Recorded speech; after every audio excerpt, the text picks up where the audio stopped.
When doctors feel valued, they give above and beyond to their patients. They work harder, they work smarter. I always wanted to be a doctor. Initially, I wanted to be a pathologist. I think I may have watched too much Quincy as a child. And then I got to university and discovered that pathology was really dull. And I decided that I wanted to be an acute doctor.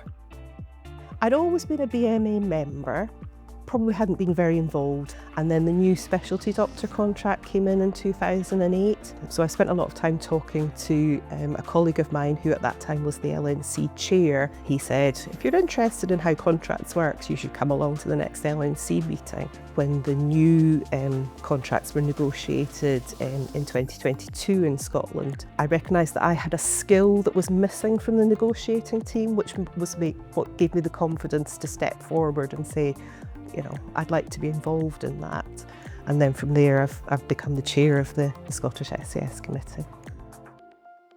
We're now 50% women doctors.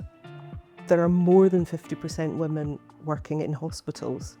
It's really important that we get into those leadership roles. The more diverse your leadership team is, the more different ways of working around a problem that you come to. And also, when you go in to meet politicians and other groups, it's really important to show that you're representing the breadth of a profession. Whenever you talk about women in leadership, imposter syndrome always comes up.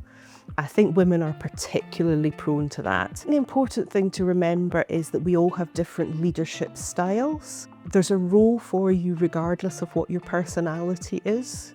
I'm trying very hard to mentor the next generation. It's important just that we're visible and that people see that that is possible for us. You pull the person following behind up, but they also push you forward by encouraging you to step forward to more senior things as well.